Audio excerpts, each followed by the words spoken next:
Yo mga idol, kumusta? Mandrake mga sports, tabi nga pala ating pag-usapan, Gilas Pilipinas, Mikey Williams, nakapagdesisyon na bagong Gilas player at Justin Brownlee may gustong patunayan. Pero bago na nga yan, kung bago pa lang sa aking channel, huwag mong kalimutan mag-subscribe at click ang notification bell para like kang updated sa tinitest upload pa natin. Pero ating talakayin, una natin pag-usapan. So ito na rin ang kinahihintay ng lahat, papuntang Turkey na nga ang ating national team ng Gilas Pilipinas para sa tune-up game mga idol.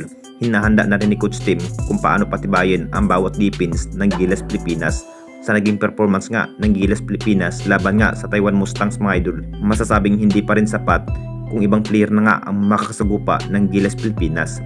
Alam naman natin lahat mga idol, nahihirapan lang ang Gilas Pilipinas sa naging defense ng big man ng Taiwan Mustangs mga idol dahil overheight na nga ito at laki. Nasa 11 player pa rin ang ibabandera ni Coach Tim ng ating national team na Gilas Pilipinas sa tune-up game mga idol. Balak sana ni Coach Tim na gagawing Gilas player na nga ang nasabing former star player ng TNT Tropang Giga ay walang iba kundi si Mikey Williams mga idol. Sa naging bawat laro nga ang isang Mikey Williams, talagang malaking maitulong na rin ito bilang gunner at pamalit nga sa posisyon ang isang Scotty Thompson. Halos kulang-kulang pa rin ang player ni Coach Tim na walang Jimmy Malonzo at Scotty Thompson. Posibleng may chance pa nga ba na si Mikey Williams ang magiging bilang gunner ng Gilas Pilipinas para sa FIBA Olympic mga idol. Talagang sa sinabi nga ni Coach Tim kung pwede sana kung si Mikey Williams ang magiging Gilas player.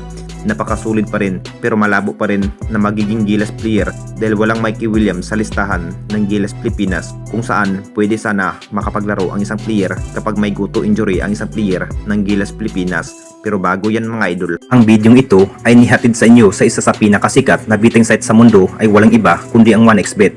Dito po ay pwede kang tumaya sa kahit anumang klaseng sports, mapaboxing, MMA o basketball man yan. Gamitin lang ang promo code na sa comment section at makakatanggap ka ng aabot ng 12,000 pesos bonus sa iyong first deposit. Madali na rin mag-cash in at mag-cash out dahil meron na rin silang option gamit ang GCash. So ano pang hinihintay nyo mga idol, mag-register ka na. At dito na naman tayo sa isa pa nating balita. Justin Brownlee may gustong patunayan sa lahat. Alam na nating lahat mga idol, sa naging bawat laro nga ang isang best import na si Justin Brownlee. Masasabing mas lalo pang pina-improve nga ni Justin Brownlee sa vintage area kung bakit maganda nga ang kanyang ilalaro laban nga sa Taiwan Mustangs mga idol. Sa naging bawat laro nga ang isang Justin Brownlee, talagang mas pinatunayan pa rin ng ating best import na mas maganda ang kanyang bawat laro at stamina sa pagkikipaglaban.